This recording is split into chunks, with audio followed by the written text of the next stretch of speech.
Adelante, Sari. Gracias, doctor. Bueno, buenas tardes. Yo soy Saraya Ojeda, soy residente de segundo año de medicina interna, para los que no me conozcan. Y el día de hoy vamos a hablar de las leucemias agudas, los cuales pues son la presentación aguda de algunos cánceres en la sangre. Entonces, pues para poder entender las leucemias agudas hay que entender primero la hematopoiesis de forma general, principalmente cuáles son los linajes. Entonces, pues tenemos que va a haber una célula madre hematopoyética multipotencial que va a dar lugar a dos precursores de los cuales pues se van a desarrollar estas enfermedades. Del precursor mieloide, pues va a venir la leucemia mieloide aguda. Y pues aquí podemos tener a los megacariocitos, que son megacariocitos y al final terminan siendo plaquetas, el proeritroblasto, que terminan en los eritroblastos y al final termina siendo eritrocitos, o los mieloblastos, los cuales son promielocitos, mielocitos, metamielocitos y basófilos, neutrófilos o eosinófilos, dependiendo cómo se vayan desarrollando. Esto es importante porque después vamos a ir viendo las clasificaciones. Y por otro lado tenemos el precursor común, el cual es el linfoide. Y pues aquí pueden ser células dendríticas o como tal irse al linfoblasto, que de aquí van a derivar las células linfoides, las leucemias linfoides agudas. Tenemos un prolinfocito y hay que recordar que los linfocitos se dividen principalmente en dos, en linfocitos T y en linfocitos B. Entonces, como podemos ver, principalmente los blastos están en médula ósea. No deberían de haber blastos a gran cantidad en lo que es la sangre periférica. En la sangre ya tenemos que tener células maduras. Entonces, pues esto va a ser algunos de los criterios diagnósticos que vamos a tener para estas enfermedades. Voy a presentarle algunos factores en común de las etiologías que tienen estas leucemias. Tenemos que recordar que, pues bueno, estas enfermedades tienen que ver con factores genéticos principalmente. Pueden ser mutaciones de nuevo o, como vamos a ver, pueden ser relacionadas a ciertos síndromes o a ciertos genes en específico, pero también puede estar asociados a factores ocupacionales, a factores ambientales o incluso pues a síndromes familiares. Algo importante también es que una sola mutación no tiene el poder, por así decirlo, para causar una leucemia. Usualmente es un grupo de mutaciones o factores predisponentes. Entonces, aquí podemos ver algunos de los que se asocian con este tipo de leucemias. En la parte derecha pueden ver que pueden haber síndromes mielodisplasicos, puede asociarse con la leucemia linfoide aguda o con la leucemia mieloide aguda. Los que tienen que ver con estos síndromes son la monosomía 7, la trombocitopenia 2, la trombocitopenia 5, el síndrome de Li-Fraumeni, el síndrome de Noonan. Ya si nos vamos más abajo, vemos que los síndromes de telómeros ya son un poquito más específicos de la leucemia mieloide. Sin embargo, pues también se puede presentar en otros. Y ya como leucemias linfoides, pues puede ser el de Nijmegen, el síndrome de Nijmegen, el síndrome de Bloom, el de Werner. Entonces, poco a poco, ahorita que vayamos viendo, vamos a ver los que son más específicos o los que más se relacionan. También las etiologías ocupacionales. Por ejemplo, pues en este artículo mencionaban de que hay ciertas industrias que pues me llama la atención que se asocian con este tipo de leucemias, como sería pues la caza, la pesca, los guardabosques, la agricultura o los que trabajan con petroquímicos o con aceites. Y los que no están muy relacionados, pues evidentemente son las personas que no tienen alguna exposición a un factor, ¿no? Que trabajan más en una empresa, que trabajan como godines, serían pues como son los abogados, los sistemas de computadora, los que se dedican al negocio. Entonces esto pues también lo podemos ver del lado derecho y pues podemos ver que también las industrias que desarrollan textiles, que desarrollan muebles, las personas que están en industrias automovilísticas o que están expuestas a alta dosis de radiación o eléctricas, pues ellos también se encuentran en riesgo ocupacional. Y los que no, pues como habíamos dicho, pues lo que son los abogados, y me llama mucho la atención que hayan puesto a los de las mudanzas. Entonces, comenzaremos con la leucemia linfoblástica aguda, la cual es definida como una transformación y una proliferación maligna de las células linfoides. Recordemos que estas pueden ser de las células B o de las células T, que pues esta proliferación se extiende tanto a médula ósea como a la sangre, como a sitios extramedulares, que pueden ser, por ejemplo, el vaso. La incidencia es 1 en 100.000, 1.6 en 100.000, Aproximadamente se asocia a 1.400 muertes anuales, de acuerdo a los registros de Estados Unidos. Y la distribución es bimodal. Encontramos que hay un pico en la edad, en pacientes jóvenes, en la niñez, pero también en pacientes mayores de 50 años. Aquí, a diferencia del linfoide, de un 30 a un 40% de los adultos van a tener una remisión a largo plazo. Y a más edad, pues el pronóstico va a ser peor.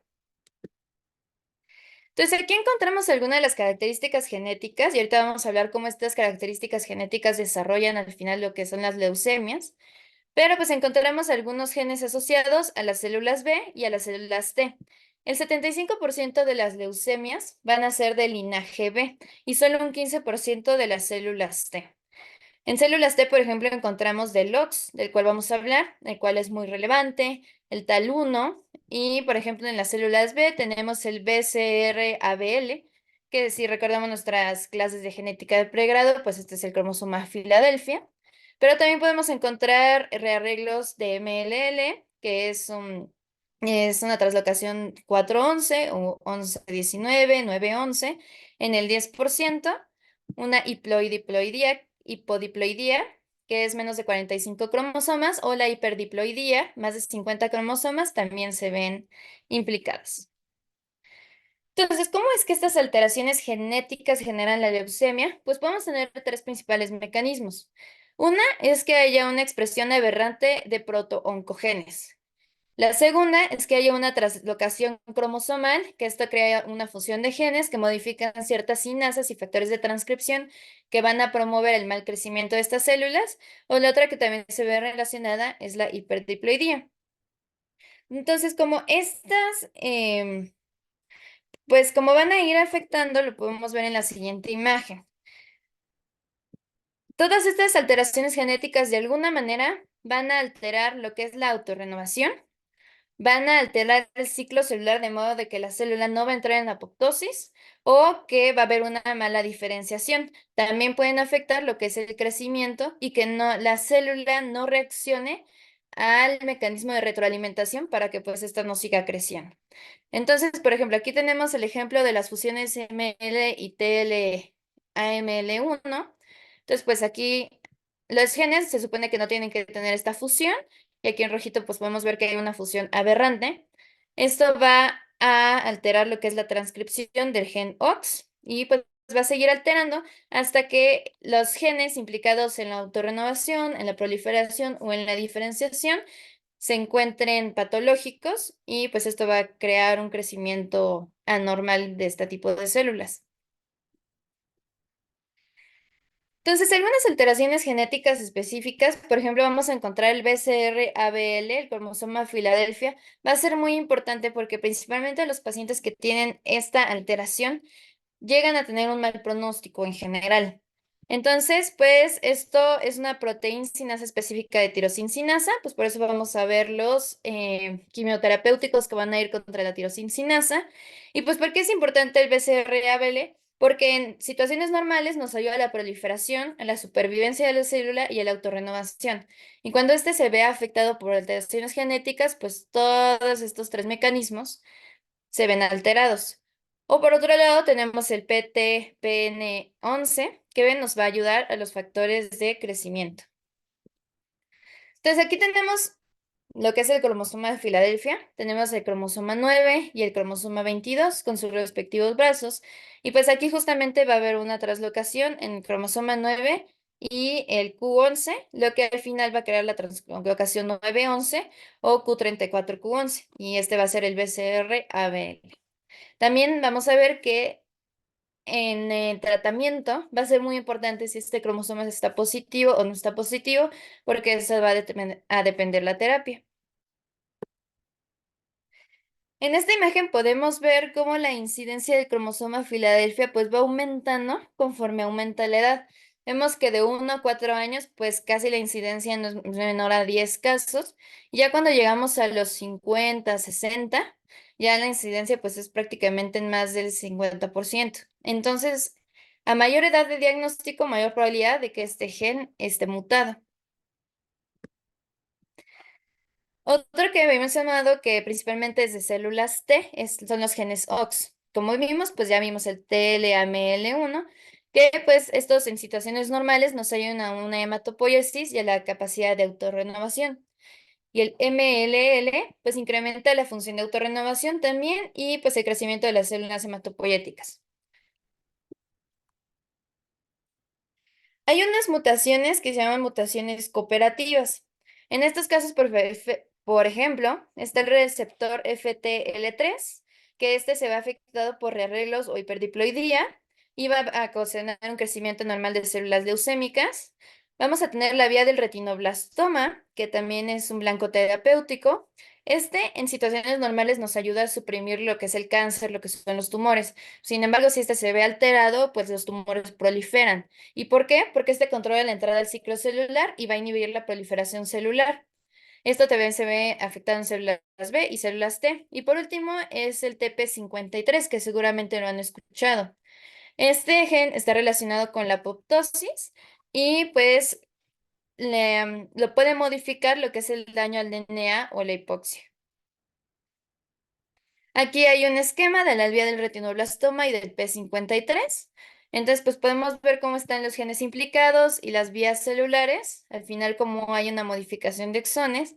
Y por ejemplo, en la vía del retinoblastoma, que se puede ver en verde, lo que se va a ver afectada es la fase S del ciclo celular. Y el P53, si recordamos, nos ayuda a que la célula entre en apoptosis. Entonces aquí lo podemos ver. Si no puede entrar en apoptosis la célula, pues van a seguir proliferando y van a seguir creciendo. Entonces, vamos a hablar brevemente de la leucemia de células T, el cual se encuentra en un 10 al 15% de los adultos y un 25% en niños. Por lo tanto, es más frecuente que se presente en personas jóvenes. El linfoma es muy agresivo, tiene mucha falla de remisión y usualmente infiltra el sistema nervioso central, mucho más que el linfoma de células B. Algunos oncogenes que se van a ver implicados son el CEMIC, el NOTCH, el LMO1, el IL1, el TAL1, el OX11, que ya lo vimos, y el OX11L2. ¿Por qué el Notch? El Notch nos ayuda a la generación y a la progresión de la leucemia de células T, por lo cual va a ser muy importante la expresión de estos genes. Y pues igual, diferenciación, crecimiento y apoptosis son los que se ven implicados.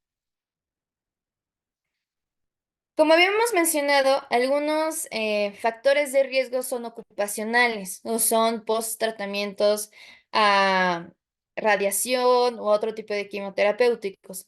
Y entonces, ¿por qué se darían estas leucemias? Estas se llaman leucemias secundarias y no se sabe del todo exactamente, pero la teoría es porque hay una célula que está normal y pues recibe una radiación o algún insulto y esto es el que hace que pues se vaya expandiendo anormalmente y esto va creando tumores en vez de que se diferencie. Si ven, la célula progenitora ya no alcanza a diferenciarse. Esta se llama la teoría del HIT molecular. Entonces, esto también se presenta en otras leucemias, en síndromes neoplásicos y principalmente por agentes citotóxicos, algunas antraciclinas o la radiación. Entonces, hay que considerar que pacientes que tal vez tengan algún otro tipo de cáncer pueden estar expuestos o pueden estar en riesgo de que desarrollen la leucemia posteriormente por este tipo de mecanismo.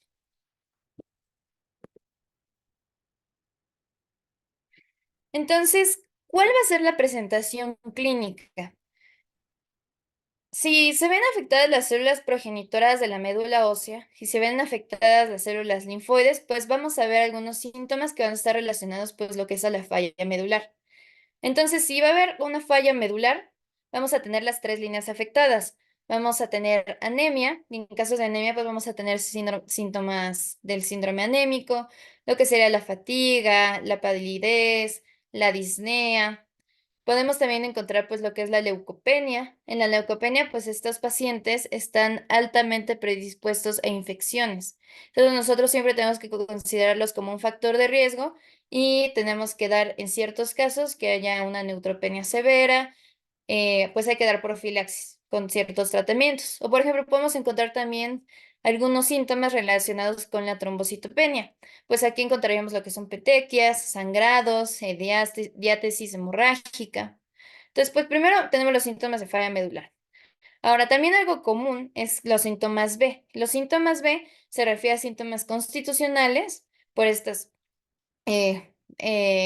por la implicación de la falla medular también, que pues es la fiebre, pueden ser fiebres nocturnas principalmente, la pérdida de peso o la diaforesis nocturna. Esos son los que se denominan síntomas B. Ahora, también podemos encontrar ciertos sitios extramedulares que pueden estar implicados. Pueden tener linfadenopatías, pueden tener hepato y esplenomegalia, y puede haber involucro a otros órganos. En particular, las leucemias, la leucemia linfoblástica aguda, afecta mucho más el sistema nervioso central que lo afecta la leucemia mieloide. Entonces, pues aquí podemos tener múltiples síntomas. Podemos tener convulsiones, alteración en los pares craneales, cefaleas. Nosotros tenemos que estar muy al pendiente de este tipo de pacientes si tienen algún síntoma neurológico. Entonces, pues depende, hay una gran variedad de síntomas, pero hay que tomarlos en cuenta. También puede haber una masa mediastinal. Entonces, tenemos que buscar estas masas mediastinales en el abordaje de este tipo de pacientes. Entonces, ¿cómo se hace el diagnóstico? Pues primero hay que reconocer que la presencia de más del 20% de linfoblastos en médula ósea o sangre periférica va a ser lo que nos va a hacer sospechar que tenemos una leucemia, pero no por eso termina ya el abordaje. Nosotros tenemos que hacer otro tipo de estudios que ahorita vamos a ver. En particular, pues como se dieron cuenta ahorita que les expliqué la fisiopatología, van a tener que ver mucho la genética, los estudios citogenéticos. Entonces, bueno, le hacemos una biometría hemática primero al paciente, una biometría hemática completa, química sanguínea, electrolitos séricos, minerales, DHL, pues le hacemos todo el abordaje del laboratorio. Posteriormente, pues tenemos que ver la citometría de flujo. Bueno, antes, un poquito que esto, en el abordaje de los laboratorios hay que hacerle un aspirado de médula ósea. Y ya una vez que hacemos el aspirado, ya tenemos laboratorios, ahora sí nos vamos a la citometría de flujo o al inmunofenotipo. Y pues esto ya nos vamos a los estudios citogenéticos, que los estudios citogenéticos nos van a ayudar a ver pues cuál es el factor de riesgo y cuáles son el pronóstico y qué tratamiento vamos a dar. Ahorita vamos a irnos un poquito más específico. Ahora, como les comenté, hay un gran involucro en el sistema nervioso central con la leucemia linfoblástica. En este caso, no se nos puede olvidar hacer una punción lumbar, que va a ser nuestro gold estándar para poderlo diagnosticar. Entonces, tenemos que ver si hay infiltración, ya lo que es el cerebro o el sistema nervioso periférico. También tenemos que hacer una resonancia magnética, igual para ver involucro. Hay que hacer estudios de imagen para ver las masas mediastinales, que principalmente son las células T, y buscar otros sitios extramedulares, ¿no? Entonces, pues dependiendo, también hay infiltración testicular, entonces pues hay que hacer un ultrasonido testicular, hay que ver si no hay infiltración tímida por TAC, hay que ver infiltración hepatoesplénica con ultrasonido con TAC, PET y biopsia de ganglio. Entonces, aquí, por ejemplo, pues vamos a ver que se repite un poquito la información porque vamos a ver los dos tipos de leucemias, pero en el inmunofenotipo vamos a tener la citometría de flujo y la inmunohistoquímica. Y de acuerdo a esto, pues nos va a ayudar a diferenciar. Entonces, por ejemplo, podemos ver que un mieloperoxidasa negativo sería una leucemia linfoide aguda, a diferencia de una mieloide en el cual estaría positiva. La transferasa terminal del deoxirribonucleotidil positivo, pues también estaría en LLA y no estaría en la mieloide. Y la prueba de Schiff positiva, pues también está en LLA. Entonces, esto nos ayuda a ver, ¿qué puede ser? Una leucemia linfoide o una mieloide. Entonces, pues ya le haces la inmunohistoquímica. Posteriormente, ok, es una linfoide. Entonces, ¿ahora qué vamos a hacer? Vamos a ver si es de células B o si es de células T. Y pues de esto, pues va a haber si es CD10, CD19 o CD20, pues son marcadores de lo que les había enseñado de las células progenitoras de las células B. Sin embargo, si encontramos marcadores de CD2, CD8, especialmente CD3, pues esto nos va a implicar más una leucemia de células T. Si nos vamos, por ejemplo, a la leucemia mieloide, vamos a encontrar que el CD13, CD33, CD34, CD117 se encuentran activas. Esto, pues, cuando roten en hematología o si ya rotaron, pues notarán que sí se hacen este tipo de estudios.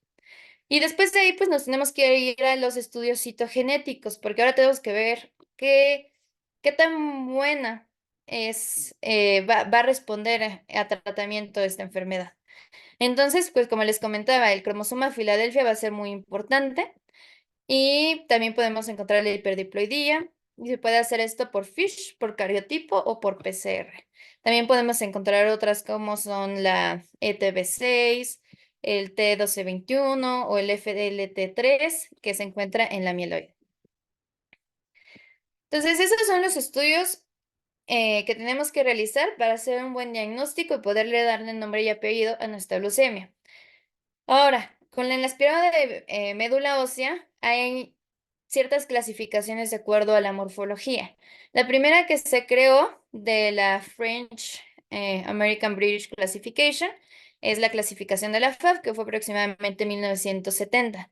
Esta, pues prácticamente así era como se clasificaban antes todas las leucemias linfoblásticas y las leucemias mieloides, y dependía del tamaño de las células, del citoplasma, de los nucleolos, de la vacuolización o de la basofilia. Entonces, pues, por ejemplo, podemos encontrar que una leucemia L1, pues es una leucemia que está bien diferenciada, es uniforme, las células son pequeñas y tienen un citoplasma escaso. En la L2 vamos a encontrar linfoblastos que van a variar de tamaño y van a estar ya menos diferenciados. Y en el L3 tipo Burkitt, que antes así se denominaba, son las células grandes que están completamente indiferenciadas, los nucleolos están evidentes y tienen citoplasmas como el linfoma de Burkitt. Por eso se denomina tipo Burkitt. Todavía se utiliza esta clasificación para ver la morfología, sin embargo, no es la clasificación definitiva. La que ahora se utiliza es la clasificación de la Organización Mundial de la Salud, la cual nos la divide en dos grandes grupos, en las células B y en las células T. Entonces, empecemos por las células T, que están más sencillito, que pues es una leucemia linfoblástica de células T tempranamente precursoras. Y las células B, pues pueden ser no específicas o pueden estar relacionadas con algún gen. Es por esto que les comentaba de que el abordaje todavía tiene que seguir hasta que identifiquemos cuál es la normalidad genética. Hipodiploidía, hiperdiploidía, cromosoma Filadelfia, re-arreglos, ETB6, TCF3, que haya una amplificación del cromosoma o que hayan translocaciones en la tirosina sinasa. Entonces, ese va a ser nuestro nombre y apellido al final de la leucemia. Ahora, de la leucemia, pues, ¿cuál va a ser el tratamiento? Depende si es célula B o si es célula T.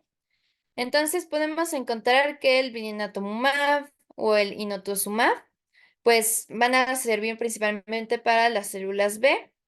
También tenemos el tisagenlecleucel, que es para células B, que son CD19 positivo y que ya tienen un relapso. Principalmente es en pacientes que llegan a tener hasta 25 años. Ahora, también tenemos, pues ver si es Filadelfia positivo o si es Filadelfia negativo. Entonces, en los pacientes que son Filadelfia negativo, pues hay ciertos esquemas que se pueden dar. Entonces, si es una refractaria primaria, se puede dar un esquema de ciclofosfamida, comincristina, adriamicina y dexametasona. Esta se utiliza mucho en el hospital, más el blinatumomab y el ozogamicin. Ay, perdón, quiero estornudar. Bueno, entonces otro esquema que podemos encontrar también es la ciclofosfamida con vincristina y prednisona, igual con el ozogamicin, que esta se utilizaría principalmente con blinatumomab y puede ser antes de lo que es el trasplante de células hematopoyéticas o el venetoclax con navitoclax, que es cuando tenemos el 50% de células B, 50% de células T. Pacientes más de 60 años podemos usar igual el mini HCBD, el binatumomab con POM, más de 60 años, y menores de 60 años puede ser el de ciclofosfamida, vincristina, dexametasona secuencial. Ahora, de acuerdo a la sinasa, si es el Filadelfia positivo, pues como les comentaba, este se ve implicado en los transcriptores de tirosina. Entonces, estos pueden ser quimioterapias intensivas como el imatinib, el dasatinib, venilotinib. Pueden ser de baja intensidad, pero depende pues principalmente de esto de la dosis. Pueden ser utilizados con esteroides o pueden ser utilizados con blinatumomab. Podemos ver que los esteroides también se utilizan mucho en lo que es la recurrencia del sistema nervioso central y este tratamiento va a ser por medio de punción lumbar, va a ser de modo directo. Ahora, ¿qué factores pronósticos hay? Podemos encontrar principalmente dos, bueno, antes se consideraba que eran dos factores, que eran la edad y el número de leucocitos. Entonces, a mayor edad, que se considera más de 60 años, es un peor pronóstico, porque hay de un 10 a un 15% de sobrevida. Y principalmente va a ser desfavorable si está el cromosoma Filadelfia, hipodiploidía o cariotipo. Pero pues ahorita vamos a ver algunos factores que involucran que los pacientes mayores tengan un peor pronóstico. También el número de leucocitos, porque han habido estudios que representan que más de 30.000 leucocitos en la leucemia de células B o más de 100.000 en la leucemia de células T son de peor pronóstico. Entonces, estos son los factores que pueden tener los pacientes mayores que hace que tengan un menor tratamiento, digo, una menor respuesta al tratamiento, que pues es que ya no tienen todas sus capacidades, tienen más comorbilidades, ya tienen algunos órganos que no les funcionan, tienen polifarmacia, frecuentemente no aguantan el tratamiento de la quimioterapia y requieren de que se les reduzca la dosis, que se retrase el tratamiento o que no se les pueda dar y también tienen más mayor riesgo de los eventos adversos como la neurotoxicidad, la citotoxicidad, las infecciones. Ahora, también por la edad van a tener mayor predisposición a algunos factores adversos en cariotipo. Va a ser más frecuente que en pacientes ancianos encontremos la hipodiploidía, la triploidía o una citogenética compleja. Va a haber una menor incidencia de algunos que son favorables, por ejemplo, hiperdiploidía o el ETB6. En general tienen un buen pronóstico, pero los pacientes mayores casi no lo presentan. Y pues va a haber más el cromosoma Filadelfia o mutaciones en el TP53. También pues algunos factores sociales que pues no... Es difícil que ya un paciente mayor con cáncer, sus familiares se hagan cargo, es más difícil transportarlos y pues a veces se considera que pueden beneficiarse ya más de tratamiento paliativo. Ahora, ¿cómo se dividen en riesgos? Pues riesgo bajo, o sea, esto lo podemos ver nosotros pues, casi inmediatamente. Es un paciente que tiene menos de 35 años y tiene leucocitos menos de 30.000 o menos de 100.000, dependiendo del caso. En este caso del riesgo bajo, pues es una sobrevida mayor al 55%. En riesgo intermedio es que tengamos una edad mayor a 35 años o unos leucocitos elevados. En este caso, la sobrevida sería el 34%. Y riesgo alto sería una edad mayor a 35 años y leucocitos elevados con una sobrevida del 5%. ¿Qué otros factores de mal pronóstico? Pues el cromosoma Filadelfia, las personas que lo llegan a presentar tienen unos años de sobrevida del 10%. Otros pueden ser el T411, el translocación KMT2A, el 814, un cariotipo complejo, la hipodiploidía que habíamos mencionado. ¿Qué es buen pronóstico? La hiperdiploidía. Y pues otros factores de riesgo, como ya se había mencionado, la respuesta inicial a la quimioterapia y en la citometría de flujo, que haya una respuesta mínima residual o que haya una curación, que serán más de 1.000 células después de la inducción o más de 5.000 después de la consolidación. Entonces, estos son factores que pues también te pueden predecir cómo va a ser el pronóstico del paciente. Entonces, en la respuesta mínima residual, pues vamos a encontrar que se divide en Filadelfia negativo de células B o en positivo. Entonces, si hay una respuesta residual negativa y tiene una citogenética de bajo riesgo, entonces, pues en este caso sería un trasplante de células hematopoyéticas. Y si no, se continuaría con la consolidación. Si es positivo, entonces hay que dar blinatumomab o inotumomab y hay que considerar el trasplante de células hematopoyéticas. Ahora, si es B positivo y tenemos una respuesta molecular compleja, podemos continuar con la quimioterapia, con inhibidores de la tirosincinasa y con el mantenimiento. Si no tenemos esta respuesta completa molecular en 3 meses, es blinatumomab más los inhibidores de tirosincinasa y el enotuzumab. Se puede considerar el trasplante de células hematopoyéticas y de mantenimiento. Y ahora, en las células T, si es negativo a la respuesta residual, a la enfermedad residual, pues depende si es de células tempranas. Si sí, en este caso sería trasplante hematopoyético y si no, se daría quimioterapia. Y en caso de ser positivo, se debe de dar trasplante de células hematopoyéticas, porque como vimos, pues es un poquito más agresivo el linfoma de células T. Estas, en realidad, la quimioterapia ya la dan los hematólogos, no sé, es para que tengamos un conocimiento general, pues, de qué va a esperar el paciente. Este es un pequeño esquema de cómo funciona el trasplante de células hematopoyéticas. Entonces tenemos dos tipos, el autólogo y el alogénico. Entonces, si la sangre o la médula ósea se obtiene de otra persona, es alogénico. Y si se obtiene de la misma persona antes de la quimioterapia, es autólogo. En este caso, pues se congela y después se le infunde al paciente con las modificaciones. Hasta ahí con las células linfoides, la leucemia de células linfoides. Ahora vamos a hablar de la línea mieloide. Entonces, pues la definición es igual, es una proliferación anormal de células hematopoyéticas.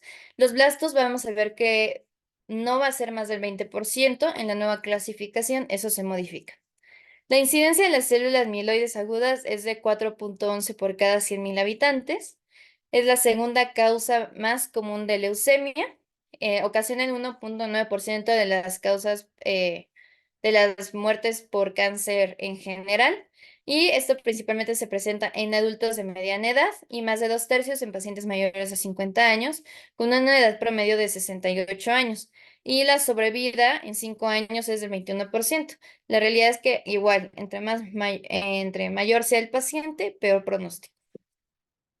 La fisiopatología, pues es la misma. Van a haber mutaciones somáticas en células progenitoras por parte de genes o por parte de ciertos factores externos que va a alterar la capacidad de proliferación, renovación y de arresto celular. Esto va a provocar una propagación de células neoplásicas y una hematopoiesis clonal. ¿Qué significa esto? Pues que no es una hematopoiesis normal, vamos a tener que empiezan a generarse células malignas en lugar de las buenas. Entonces aquí, pues más o menos, cómo están las células progenitoras, las células precursoras, y cómo hay un crecimiento anormal de células inmaduras, poco diferenciadas de la línea mieloide. Entonces aquí podemos ver que van a haber algunas alteraciones genéticas en la activación de señales con el RAS-RAF, el JAK o el P13K. Puede haber alteraciones en la nucleofosmina con el NPM1, alteraciones en la regulación de la transcripción con el RONX1, en la supresión tumoral con el TP53, el PTN TP53, el en la modificación de la cromatina, en la regulación del splicing o en la metilación del DNA. Entonces, todos estos genes son los que nosotros podemos ver mayormente implicados en la leucemia mieloide aguda. Entonces, como yo les había comentado, aquí no es, depende el tipo de anormalidad citogenética que haya, el porcentaje de blastos. Principalmente, ¿por qué? Porque vas a requerir más del 10% de blastos para este tipo de anormalidades genéticas que van a tener un peor pronóstico. La translocación 15-17, la 8-21, la 9-11. Entonces, todos estos tienen un peor pronóstico y se requiere que se detecten antes. Ahora, aquí va a depender, la segunda categoría son leucemias mieloides agudas con más del 20% de blastos o que tengan un síndrome mielodisplásico con el 10 al 19% de blastos. ¿Por qué aquí se requieren más blastos para poderlo diagnosticar? Porque usualmente aquí hay síndromes de sobreposición. Entonces, por eso necesitamos más porcentaje de blastos para saber que no se trata nada más de un síndrome mielodisplásico. Ahora, que un síndrome mielodisplásico tiene una alta probabilidad de convertirse en una leucemia mieloide aguda. En este caso encontraríamos al TP53, a la SXL1, algunas normalidades citogenéticas, mielodisplásicas. Y por el otro lado también vamos a tener los sarcomas mieloides, que también van a tener sus genes diferenciados y los que están relacionados al síndrome de Down, que es una mielopoiesis anormal transitoria o una leucemia mieloide aguda asociada al síndrome de Down. Hay que recordar que el síndrome de Down no presenta tumores sólidos, son más tumores hematológicos.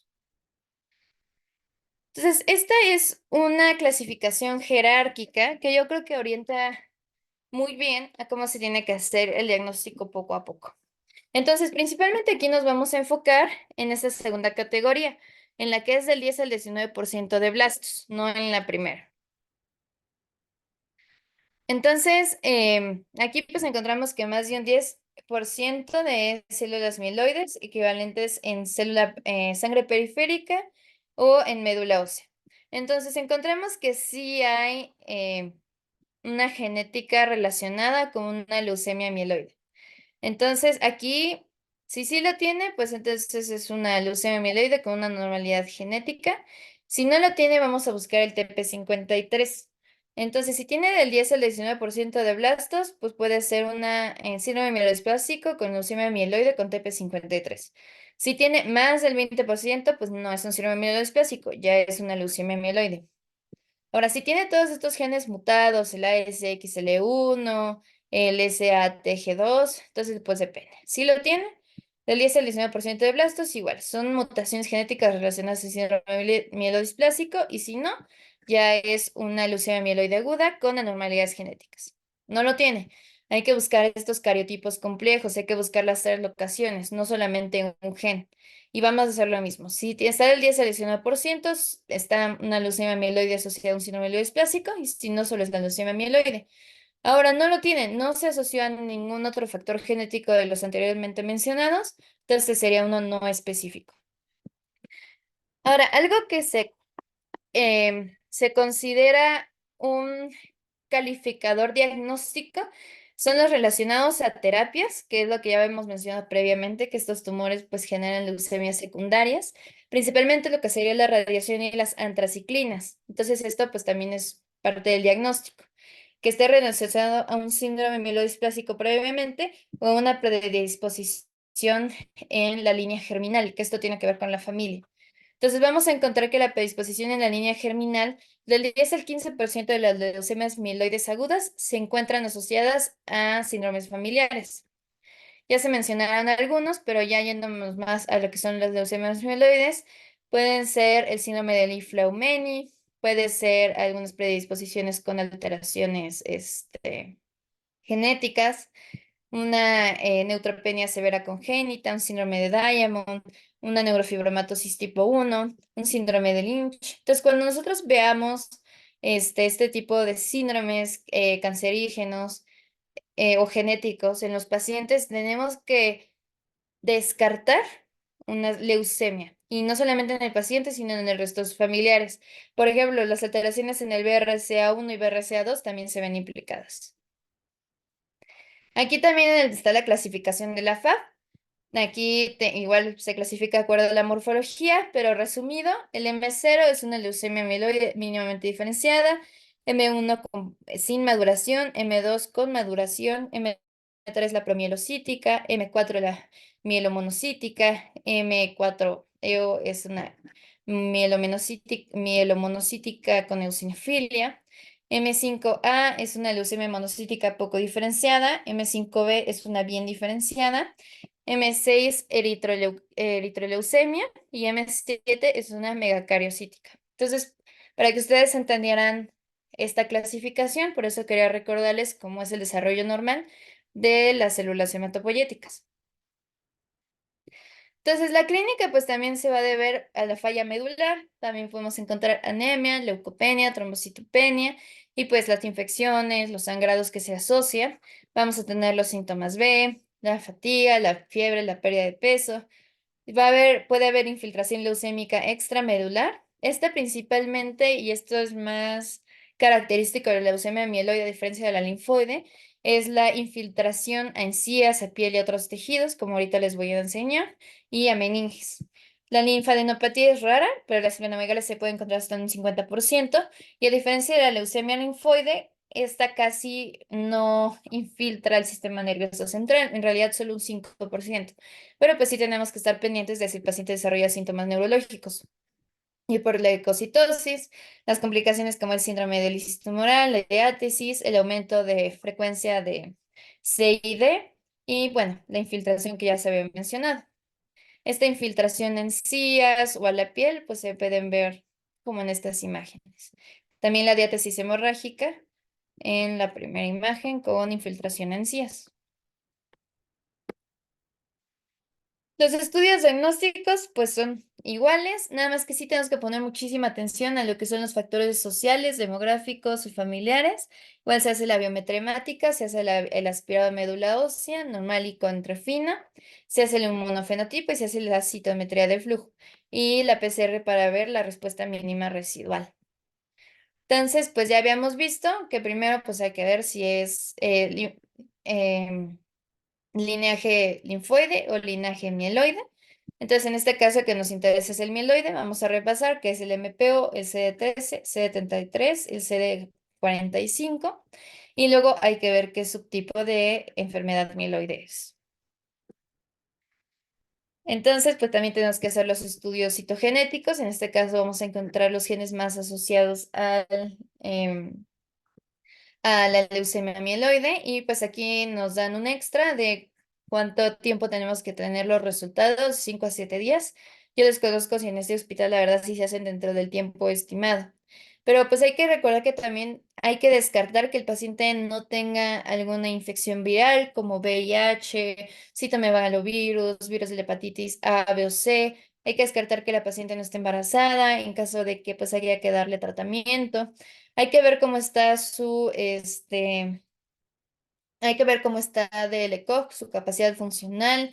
En caso de que sea anciano, pues su capacidad geriátrica. Hay que buscar hacerle un ecocardiograma para ver si puede adaptar el tratamiento con quimioterapia. Eso también lo pueden ver en hematología, es parte del protocolo. Tenemos que hacerle en la radiografía, electrocardiograma, TAC, la la punción lumbar, también está indicada en ciertos casos, pero no es tan frecuente como la linfoide, y pues biomarcadores. Entonces, bueno, aquí está un poquito más especificado lo que ya vimos de los biomarcadores citogenéticos. Y ahora, de acuerdo a las guías más actuales del 2022, se clasifican en riesgo favorable, intermedio o desfavorable, de acuerdo a las anormalidades genéticas que podemos ver aquí. Entonces, pues el TP53 usualmente se ve implicado como una variante de mal pronóstico y es como nuestro cromosoma Filadelfia para la leucemia mieloide. Es muy malo que se tenga. Entonces, vamos a hablar de una remisión completa cuando posterior al tratamiento quimioterápico tenemos menos del 5% de blastos en médula ósea y no se encuentran blastos en sangre periférica ni en sitios extramedulares, que los neutrófilos estén a más de 1000 y haya más de 100.000 plaquetas sin requerimiento de transfusión. Y una enfermedad mínima residual es una falla al tratamiento, bueno, sería después de tratamiento post-remisión. Entonces, pues aquí también vamos a ver lo que es la evaluación inicial. Se hace lo referente al diagnóstico y pues vamos a ver si tiene un cariotipo favorable, si tiene un cariotipo desfavorable, si tiene positivo FLT3 o en caso de que sea CP50, CP350, perdón, SAML o que tenga algo en contra. Entonces, la terapia clásica de la leucemia amiloide son 3 días de antraciclina con 7 días de citarabina. Eso es lo que se conoce como el 7-3. Y el ay, se me fue, el ogotumib. Luego, posteriormente también podemos tener el midostaurina, que ahorita lo vamos a ver un poquito más a fondo. Y pues bueno, dependiendo de esto vamos a decidir nuestro tratamiento. Ahora, hay que hacer una valoración posterior a la inducción y aquí es cuando vamos a ver otra vez cuál es nuestro estatus, si es favorable, si es desfavorable, si hay respuesta a la inducción, si hay una enfermedad mínima residual, si hay donadores. Entonces, pues si tenemos todavía parte de la enfermedad, hay que ver, de acuerdo a si es favorable, pues le damos citarabina, consolidación o midostaurina. Si es riesgo intermedio, sería trasplante de células hematopoyéticas y si es riesgo adverso, también trasplante de células hematopoyéticas. Principalmente en los casos en los que no se puede dar gran tratamiento farmacológico, se recurre al trasplante. Entonces, Gemtosumab o Gozogamicin es el que habíamos visto que se puede utilizar es principalmente en favorables e intermedias con citogenética o citogenética desconocida. El neritinib se puede usar en FLT3, la midostaurina en FLT3. Entonces, pues todo esto depende de nuestros estudios diagnósticos y cómo la hayamos clasificado. Hay que tomar en cuenta que pues la mayoría de estas terapias son muy agresivas, llegan a tener síntomas gastrointestinales, prolongación del QT, pueden tener aplasias, infecciones, mielosupresión. Y es algo que nosotros como internistas vamos a tener que monitorear. Entonces, pues depende. Si, por ejemplo, es un paciente que acaba de ser apenas diagnosticado, hay que ver si es favorable. Se puede dar tratamiento de quimioterapia intensiva con ozogamicin. Puede ser la midostaurina, pues esto es lo que ya habíamos visto, pero lo que importa es que si tiene respuesta al tratamiento o si es una enfermedad refractaria. Y luego, después de la remisión, pues hay que volver a ver el riesgo. Ahora, algo que se tiene que valorar también en este tipo de quimioterapias es si el paciente sí es candidato o no es candidato, que se refiere como fit o on fitness en inglés. Y para que un paciente lo clasifiquemos como on fit, tiene que tener más de 75 años, tiene que tener insuficiencia cardíaca o cardiomopatía, alguna enfermedad pulmonar que condicione una FEBI menor al 65% o disnea o que requiera oxígeno, o más de 60 años que ya tenga diálisis, que tenga un carcinoma renal no controlado, cirrosis hepática, que tenga las transaminasas elevadas, un carcinoma en la vía biliar, que tenga infección activa, alguna enfermedad neuropsiquiátrica, que el ECOG esté mayor a 3 y que tenga alguna otra comorbilidad que no se pueda dar la quimioterapia. Entonces, pues igual vamos a tener una nueva enfermedad diagnosticada, pero en este caso con más de 75 años. Entonces, pues si nosotros vemos que es no fit, de acuerdo a los criterios anteriores que habíamos valorado, pues daríamos este tipo de terapias. También vamos a ver la remisión morfológica y vamos a ver si es favorable, si es intermedia o si es adversa. Como les comentaba, pues principalmente cuando es adverso o es intermedio, vamos a recurrir al trasplante de células hematopoyéticas. Y bueno, esto es muy similar. Finalmente, algo que pues yo quería mencionar, que aquí lo mencionan principalmente con las terapias de azacitidina o venetoclax, son ciertas complicaciones. Sin embargo, hay otros quimioterápicos que los pueden presentar y estos también nos pueden llegar a medicina interna. Principalmente vamos a tener que monitorear el síndrome de lisis tumoral o dar profilaxis. Para esto, bueno, la profilaxis le corresponde a los hematólogos, que pues hay que dar tratamiento con fármacos antihiperuricémicos, hay que asegurarnos una adecuada hidratación, que los leucocitos estén en menos de 25.000 con hidroxiurea y que haya una monitorización adecuada de los electrolitos, de la química sanguínea, de los minerales y esto se tiene que seguir monitoreando cuando el paciente reciba el medicamento. Hay que dar tratamiento profilaxis antimicrobiana, principalmente en neutropenias severas, que son menores a 0.5 de neutrófilos, y pues principalmente porque estos pacientes pueden desarrollar infecciones micóticas. Entonces, en este caso habría que dar antifúngicos como el voriconazol, posaconazol, el fluconazol.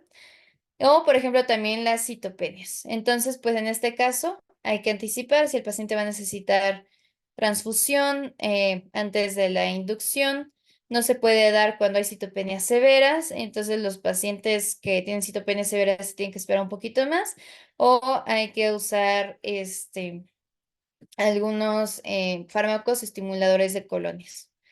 Y pues siempre hay que andar valorando al paciente con aspirados de médula ósea o biopsia cada 28 días, principalmente cuando es el primer ciclo. Entonces, esto le corresponde un poquito más a los hematólogos en el caso de la profilaxis antes de dar el tratamiento, pero el síndrome de lisis tumoral, las infecciones y las citopenias también es algo que nos llegan al piso de medicina interna frecuentemente y tenemos que pensarlas para saber tratarlas. Ya sería todo. ¿Alguna duda? Muy bien, Sari. Excelente clase, resumiste muy bien todo el tema. Y mira que está bien grande. ¿Alguien tiene dudas, preguntas, comentarios?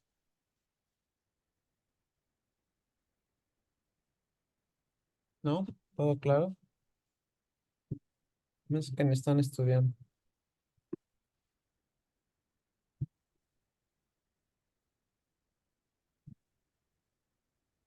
El doctor Fernández tiene una duda. No, Doc, la verdad, todo muy claro. Me gustó mucho la clase, la verdad. Ok, no te va a Ya. dejar ir temprano, Sari, de todos modos. Digas lo que digas.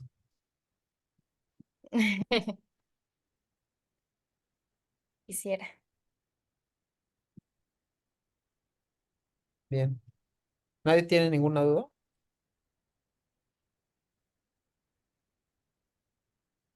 Pues yo creo que lo más relevante de las leucemias es, como internistas, es enfocarnos en el diagnóstico, ¿no? Ujú. Evidentemente, todo lo que tiene que ver con tratamiento, este, eh, escapa a los objetivos y las capacidades del internista, y pues es competencia de los Ema- hematólogos, ¿no? Entonces, pero como siempre es importante que nosotros sepamos y conozcamos, eh, uno, el diagnóstico y dos, las complicaciones asociadas al tratamiento, que ustedes pues ya lo han visto que frecuentemente nos llegan con eh, eh, pancitopenias o visitopenias, y algún otro proceso agregado, ¿no? Y no es raro que nosotros nos tengamos que hacer cargo de estos pacientes. Entonces es importante conocer los efectos adversos de los principales fármacos, las principales complicaciones de estos pacientes y sobre todo enfocarnos en el diagnóstico. Ya todo lo que es tipificación y criterios de severidad y todo esto, pues ya, y tratamiento, pues le toca propiamente a los hematólogos, ¿no? Pero muy bien, muy completa la clase, Sari. Muchas gracias. Muchas Bien. gracias, doctor. ¿Algo, Paquito? ¿Todo bien? Bueno, pues si no hay nada, nos vemos el día de mañana. Muchísimas gracias, doctor. Hasta luego, Gracias, Ari. chicos. Bye. Muchas gracias. Bye.